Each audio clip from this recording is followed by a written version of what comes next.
Rev it up and welcome to Cars Yeah, show number 1587. This is Cars Yeah, where you'll enjoy interviews with inspiring automotive enthusiasts. Marc Green is here to provide you with a fuel injection of automotive inspiration. So get in, sit down, buckle up, and get ready for a wild ride here on Cars Yeah.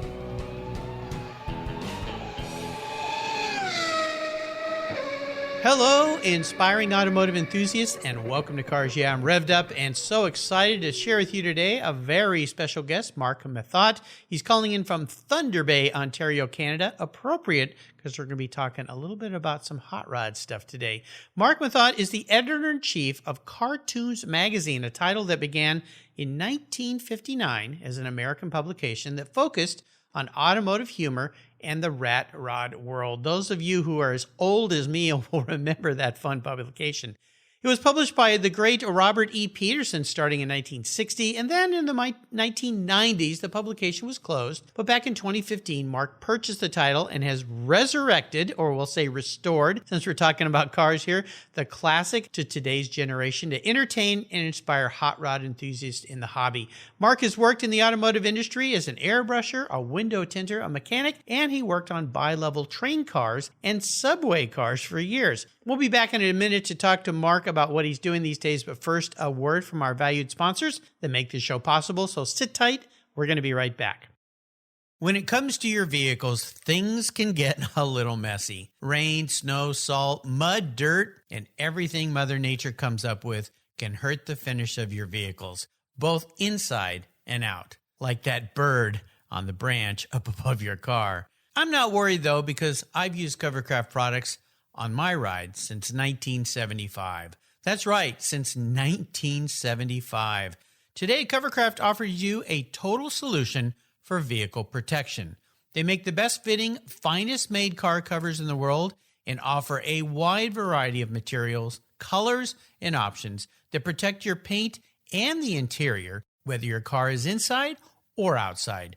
Plus, they keep your car cool when it's parked in the sun. Live where it's really sunny all the time? Lucky.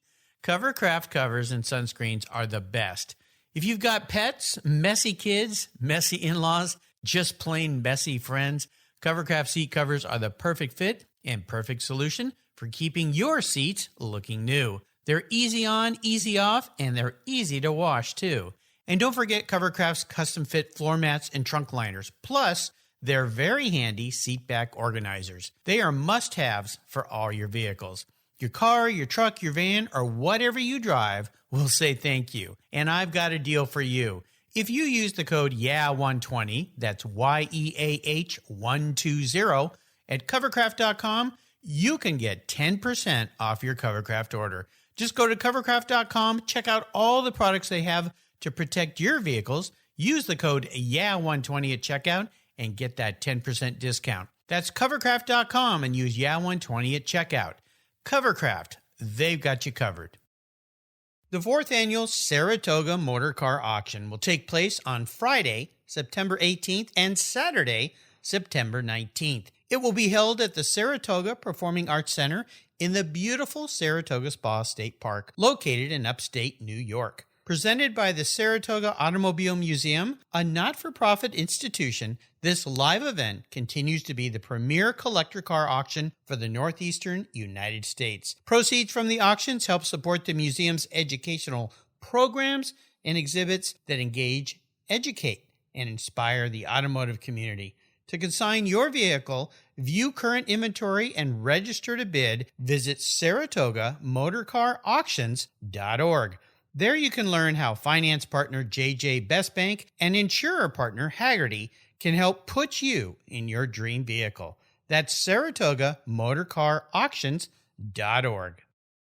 So, what do you do after running a race team for 27 years with over 100 podiums, multiple Daytona wins, and a win at Le Mans? Well, if you're a racer and the Racers Group team owner Kevin Buckler, you start Adobe Road Winery.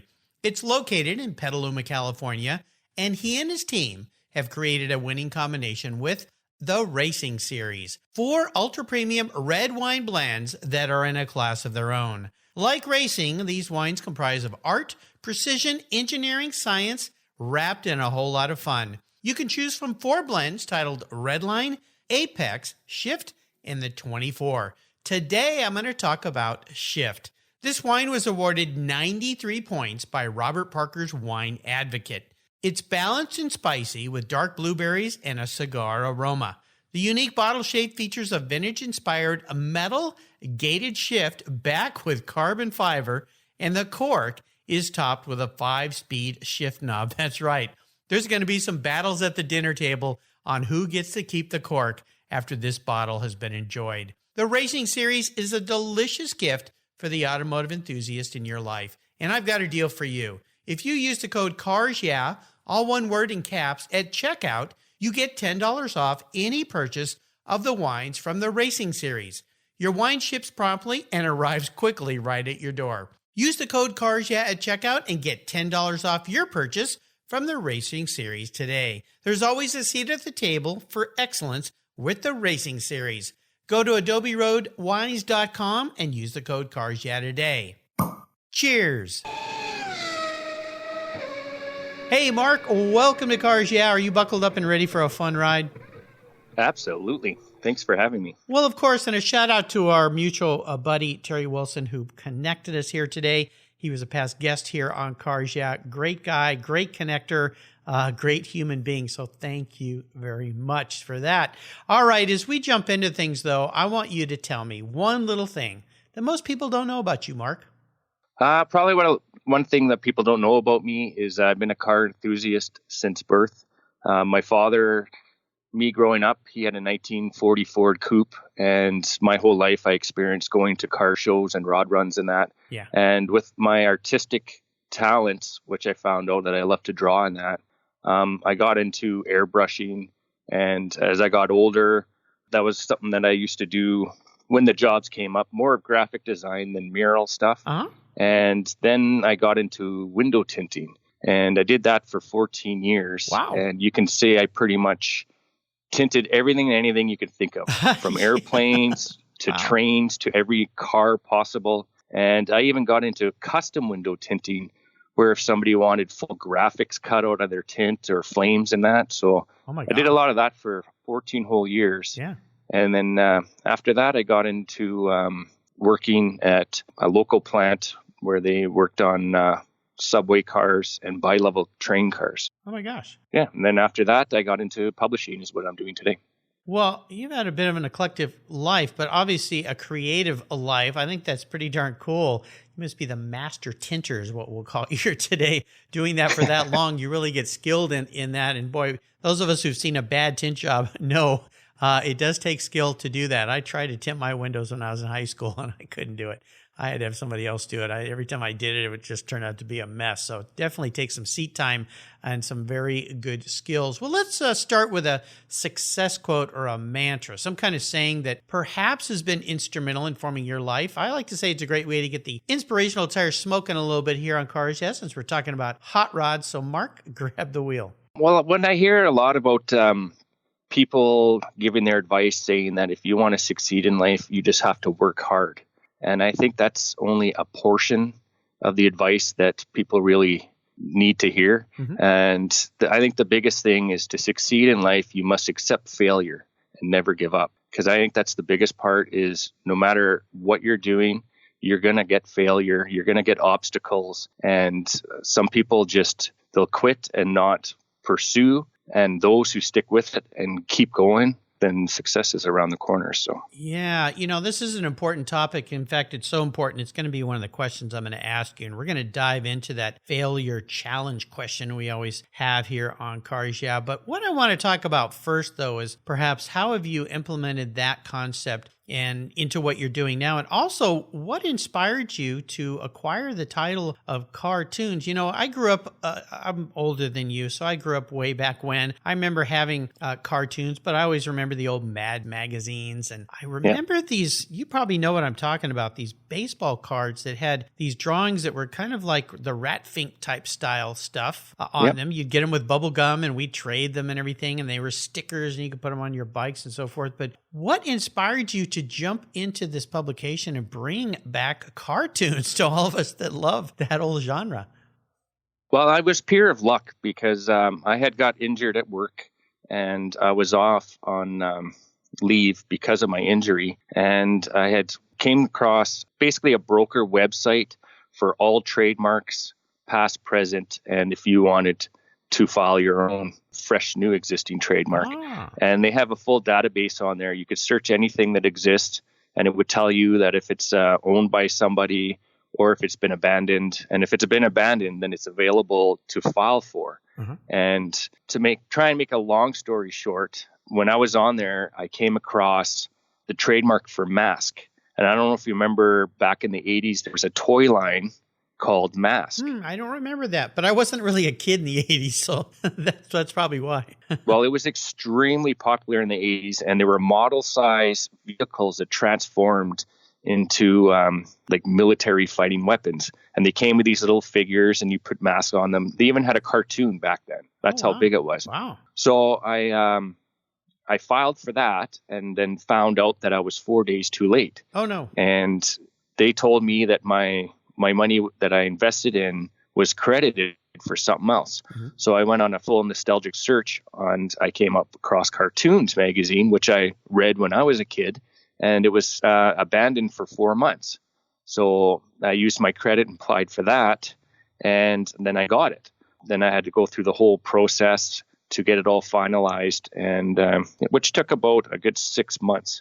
And then once it was finalized, I had to do something with it, because that's how it works with trademarks. You can't just buy a trademark and sit on it. Right. You have to prove that you're doing something with it. So I had no experience in publications whatsoever. So with a lot of research, and I had a help from a few people that I met that were in the publishing industry, and they were quite helpful if I had any questions or whatever. So, and then we're looking at 5 years later and I'm still publishing and still learning as we go. Yeah, well, no kidding. This is pretty cool. Now, let me ask you this, because I mentioned earlier about failure and challenge and the important part of that. Maybe let's touch on that a little bit here. When you first launched back into this, you had no experience in the publishing industry, right? Zero. Okay, so you had a big learning curve there. Oh, yeah. A lot of opportunities to be challenged, of course, maybe a few to fail. So let's talk a little bit about that. What were some of the challenges of bringing back this old Marc and figuring out what the heck am I going to do with this now? Well, the first challenge was getting funding for this. Because I was off on work on temporary disability, loans was not an option. So I had reached out on social media, letting everybody know that I have the rights to cartoons and I want to bring it back. So actually that sparked a lot of interest. But what I did was I started a Kickstarter. And so I tried that out, but a lot of people were skeptical because there's so many scams on the internet these days that a lot of people didn't believe that I own the rights to it because they thought Peterson Publishing still owned it and I'm just some guy on the internet trying to get everybody's money. Yeah. So I did raise some money and it made enough for me to publish a smaller quantity of the first issue because I already had the artists, a lot of the original artists, new artists that wanted to be a part of this. And they created new content and this was all happening. And so I didn't get the money that I really wanted to raise, but enough to publish to show and prove to everybody that this was legit and this was happening. And once that happened, then things changed. And then it was just step by step on getting a website, getting distribution and all that. And so, yeah, it's been a long 5 years. You know, and the magazine industry, of course, as we all know, is challenging enough just to begin with. But then you've got the issue of now a lot of magazines are struggling. People are going all to internet and that angle of the whole thing as well. So let me ask you this. With cartoons, I mean, are you finding that there's this new generation of young people that like this? Or are most of your subscribers older guys that remember it from when they were young? Or is it a combination?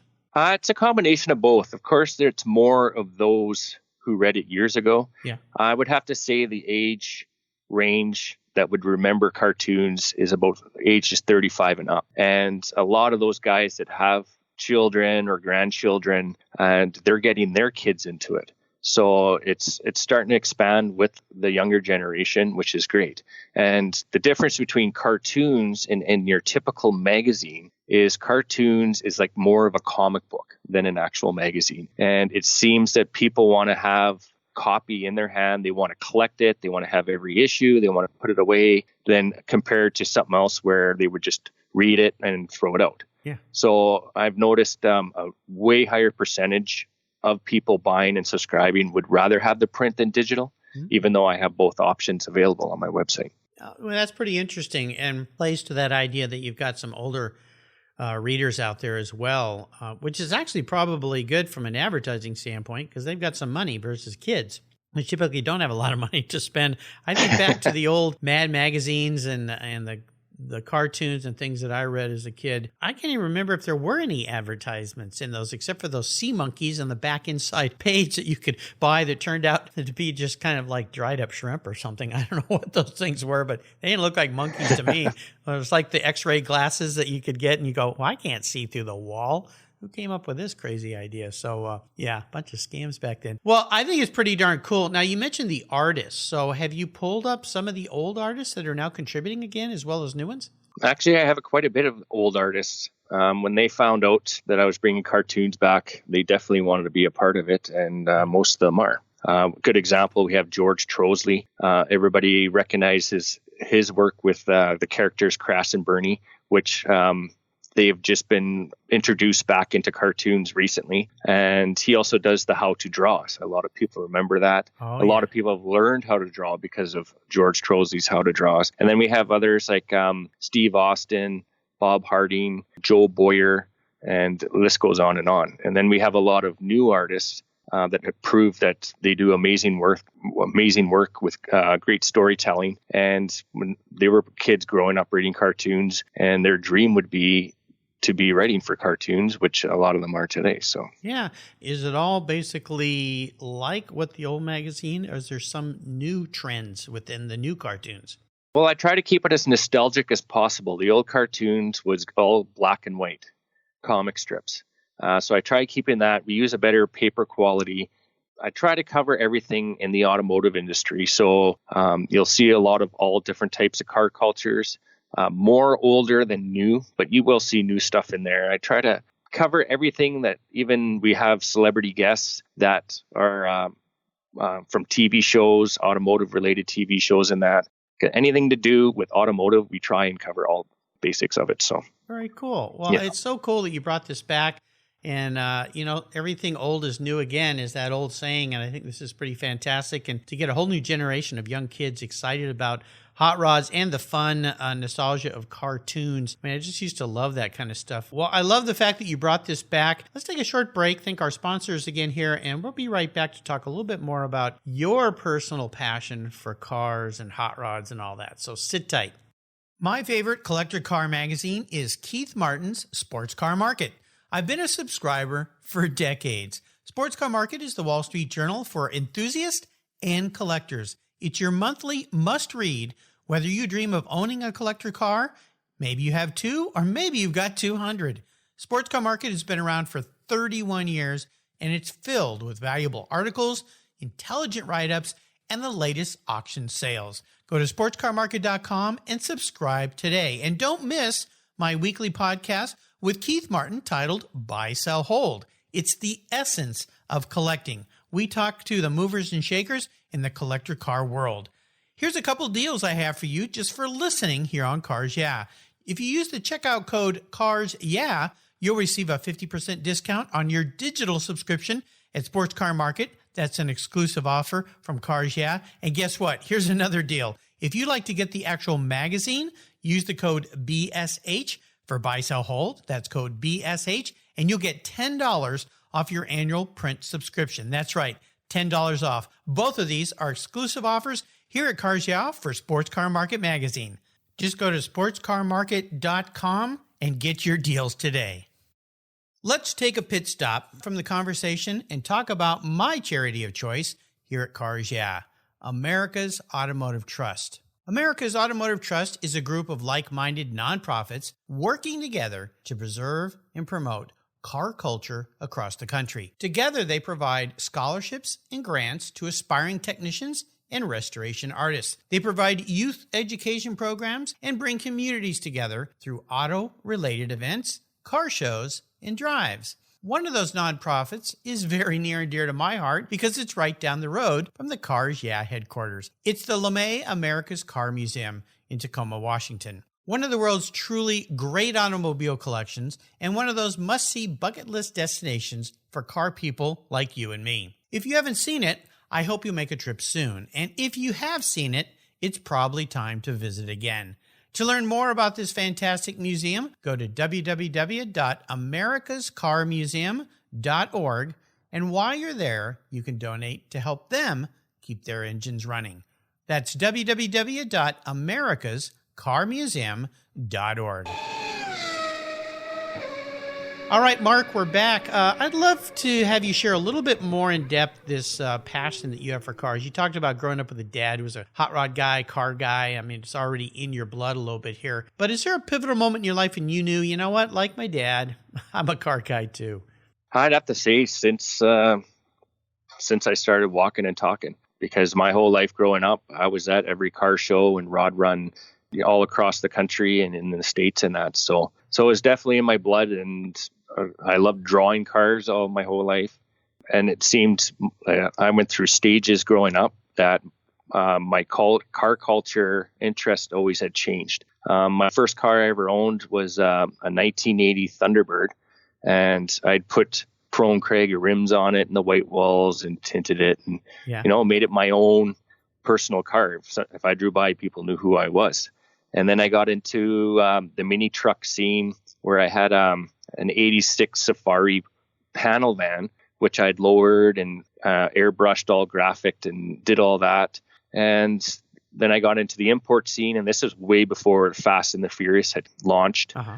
So I had a car all done up, and I had 17-inch rims on it, which at the time was unheard of. So when people seen these 17s, they were like massive on this car, even though now today a 17 is tiny, right? And then as I got older, I got back into what I grew up in, and that was like your typical pre-1950s cars, right? And I ended up owning a 1950 Chevy pickup 5-window, and it was all flat black, the fat white walls lowered down. Nice. It had a 350 in it. And then I sold that, and now I have a 1950 Plymouth, which is chopped, shaved, airbag. So it's your typical tail dragger lead sled.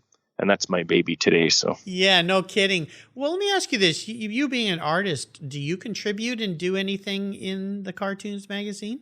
When I first started, yes, I contributed a few comic strips. To me, I feel I'm a little rusty. I can't compare my stuff to the amazing work that all the artists are doing, but I've gotten so busy that I don't have time to do comic strips, because there's a lot of behind the scenes business stuff that I do. I do everything myself. Like besides the artist doing the artwork content for the magazine, everything else to do with this business, I do it myself. Yeah. Like everything, right down to social media. I do all the social media, the customer service, the orders, the packaging, the shipping, dealing with the artists, with their content, and putting the magazine together and editing. And so it's a very, very busy job. Yeah, it sounds like it. So I would imagine the inside where you see magazine and publications of all the different departments, you just say, I just do it all. Yeah, my resume is pretty full. I would think so. Well, you may have already answered this question, because I always ask people about their first really special car. You talked about that 80 Thunderbird. Was that your first really special car, or is it one of those others you talked about? Well, I had a lot of memories with that car because I had that in high school. But to make a really special car, I'd have to say is what I have now is my 50 Plymouth. To have a vehicle with air ride is such a different experience. I always tell somebody that if you had an old car you're doing up, put air ride in it, you'll never go back. It's to hit a switch and raise your car up and down is it's definitely different. Yeah, no kidding. What color is that old Plymouth? It's satin black. Satin. Oh, I see a trend here. You talked about that other truck being that was a Chevy, the other one, the 50. Yep, the other one's a Chevy. It was the flat black. So you're getting a little more shiny, maybe. Well, for me, the satin colors is more stress free, because you pay all that money to do a nice custom paint job, Yeah. and you're worried about the scratches and the chips and the people touching it. Yeah. My car, if you want to touch it, I have no problem with it. If I see a little scratch in it, I'm not going to stress out over it. Well, so good for you. I could learn a few things from you, I have a feeling. Well, here's a bit of an introspect. Yeah, I'm a little bit wound a little too tight when it comes to shiny cars. I'm working on it, Marc. I'm working on it, but it's hard, I'll tell you. Let me ask you this. It's a bit of an introspective question for you. If you woke up tomorrow and you were a car, this is a good question for you, being an artist, a creative guy, and the owner of cartoons. I'm really curious as to what Marc would be. Well, I would have to go with my all-time dream vehicle, even though I have many.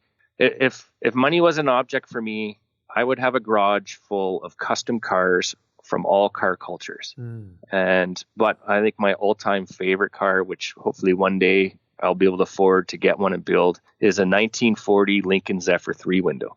Oh. And to take that and chop it and make it a full lead sled, the Art Deco of the body lines and everything, it's a beautifully made car. Yeah. And that's always been a dream of mine, but to find one even as like a barn find is not cheap. Right. Yeah, those have become quite collectible. Well, it's a beautiful car, and that car even has a little bit of a cartoonish feel to it. Yes, definitely. Yeah, very cool. Well, I'm sure someday, excuse me, I'm sure someday down the road, Marc, you're going to have one of those in your garage that you can customize and have a little bit of fun with. I think it's a perfect car for you. Perfect car for you to be. All right, we are entering what I call the last lap. I'm going to fire off a series of questions and ask you to give our listeners some quick blips of that Lincoln Zephyr throttle. So here we go. What's one of your personal habits you believe has contributed to your successes in business? I think the biggest is to respect all type of car cultures, because even if you're not a fan, the owners of those rides love what they built. Yeah. And it is more of a passion in this industry and not the different opinions. Right. Yeah. So, and especially with my magazine, I have to be more open with all car cultures, because that's what cartoons represents. Yeah. You know, what I love about the car hobby and the car culture is I really believe it's one of the rare groups of folks that are very inclusive and accepting of other people. You can go to a car show where they have, say it's a Cars and Coffee, where they've got a rat rod or they've got a multi-million-dollar Ferrari sitting there, and everybody seems to get along just fine. They talk, they share, they share their passion they have for these rides. They learn about other people's rides and things that they have. It's just kind of one of those unique things, I think, in life, which is great about the car hobby and how accepting people are of others in the hobby as well, welcoming and so forth. So I'm really proud and happy that's part of our world. How about if I could arrange for you to have a drink or a meal with anyone in the automotive industry or the artist industry, living or deceased? Who would it be? Oh, there's so many, but I have to say on the top of my list would be Ed Roth. Oh, yeah. He was the pioneer of what cartoons represents, with his wild imagination of custom cars that we all know today. I'm honored to know his family and hear the stories of the past, and that's great. And I wish I could have met him, but obviously that's not an option. So yeah, well, that's pretty cool that you know his family. That's really neat, and I'm sure that they love what you're doing, right? Oh, they're big supporters of the magazine. So, and if anything, Ratfink is a comic strip in cartoons today, which never was in the past. So nice. Yeah. God, I love that Ratfink when I was a kid. In fact, I've got a Ratfink sign in my garage today, actually. Still, the kids on my street used to pay me to paint a Ratfink on their bicycle. That's how I made a few extra bucks when I was a little kid. So I'd actually paint a little miniature Ratfink. I remember building the models that they had back then of Ratfink and the different cars and things. So, oh yeah, that's pretty cool. Very cool. Nice. I have a tattoo on my arm of Ratfink. There you go. Well, you're even more diehard than I am. How about the best automotive advice that you have ever received from somebody else? What would that be?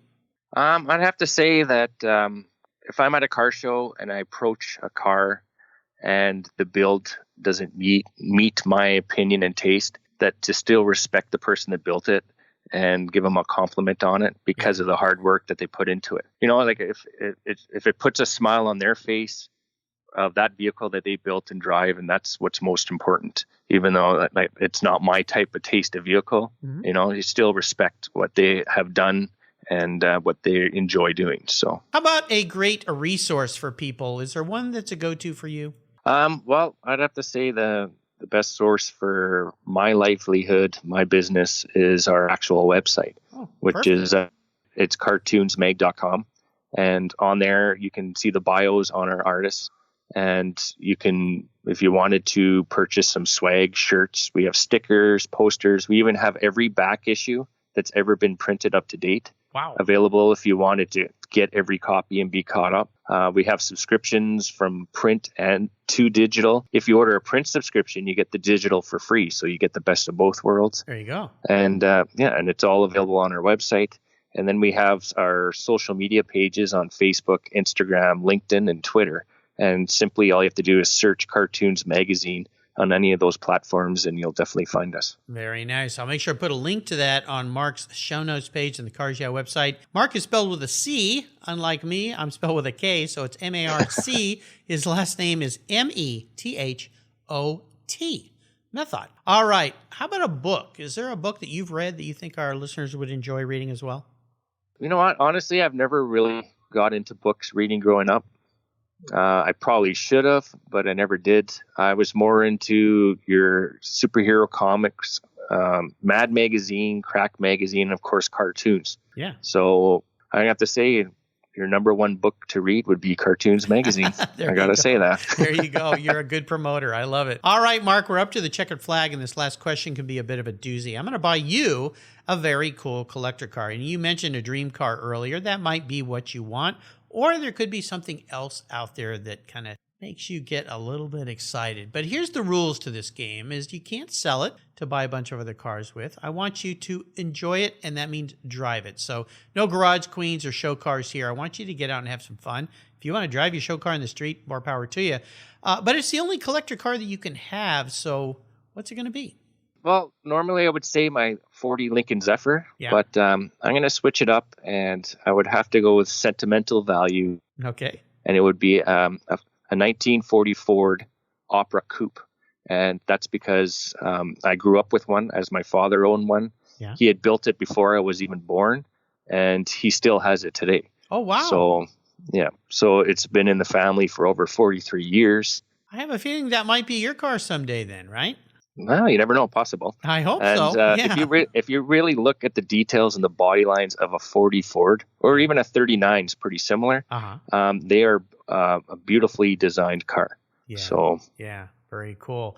Well, I hope your dad's listening to this. Wink, wink, Dad. I think you know something you might want to leave behind for your son there because he sure has his eyes on that thing. But, you know, for you, I think it's great. For many people, it's the memories the cars bring up, even more so than the actual car itself. And that car being in the family for your entire life is pretty darn special. So I think it's got to stay in the family, that's for sure. Nice. Well, Marc, you've taken us on a fun ride, a cartoons ride here today. This has been great to share your stories and your inspiration and bring back an old style magazine for the younger generation to enjoy and get inspired by. Before I let you go, though, could you offer us one little parting piece of wisdom or guidance before you rip off into the sunset in that 40 Ford Opera Coupe? I'd have to say, if anybody out there has a dream and they want to pursue their dream, do your research, make sure that that your dream could be possible. If it can, then you just go for it. You go for it. You need a lot of patience. You get past the failures, the obstacles, and you fight for what you believe in. So don't lose your passion and keep working hard, and success will be around the corner. Absolutely. And embrace failure because they're nothing more than just a learning lesson. That's all. That means you tried something you didn't know. So very good advice. What are the different ways that people can follow you and Cartoons Magazine? Well, the easiest way would be just go to our website, which is www.cartoonsmag.com. We have all the links to our social media, so it'll direct you exactly where you need to go. Or on social media, whatever, if you're on Facebook, Instagram, or Twitter, just search Cartoons Magazine, and you'll definitely find us. Absolutely. I'll make sure I put all those links on Marc's show notes page. Again, that's M-A-R-C. His last name is M-E-T-H-O-T. You can find him on the Cars Yeah website with all those links. I would encourage you to have some fun. If you've got somebody young in your life, or even if you feel a little young in your life, go to cartoonsmag.com, subscribe, and enjoy a little bit of fun. The world needs a lot more of fun, that's for sure. Marc, thanks for being so generous today with your time and taking us on a great trip. Until you and I talk again, I'll see you down the road. Thanks for having me. You're welcome. And again, thanks to Terry for connecting us. Terry, you're awesome. Take care. If you're listening to Cars Yeah, you've probably spent some time working on your favorite ride. But how confident are you working on your finances? You may be able to rebuild a fuel injection system, but can you decipher the details of a mutual fund? If you're like me, investments, insurance, annuities, budgeting, and other financial concepts may seem a bit daunting, but what if I told you there's a book that describes these subjects and more in an easy-to-read and a very humorous way? My friend Chris Kimball, CFP, a longtime sponsor and past guest here on Cars Yeah, has written that book, and it's titled The Saga of Ike and Penny, a couple's humorous journey through the confusing world of finance. It's a fun look at things you need to know, everything from investing to effective ways to get rid of credit card debt, and it's probably the only book on finance with a VMAX on the front cover and a classic Mini Cooper on the back. The book's available at Amazon for just $10, and this book will dramatically improve the direction of your financial future. I gave copies to each of my children. All securities are through Money Concepts Capital Corp. Christopher Kimball Financial Services is not affiliated with Money Concepts Capital Corp. Get your copy, The Saga of Ike and Penny, today. Thank you so much for joining us on today's ride here at Cars Yeah. Drive on over to carsyeah.com to find show notes and inspiring automotive fun. Download your free copy of Filler Up, a fun book filled with gorgeous photographs of fuel filler fun, including quotes from more inspiring automotive enthusiasts. Download your copy today, and we'll see you next time on Cars Yeah.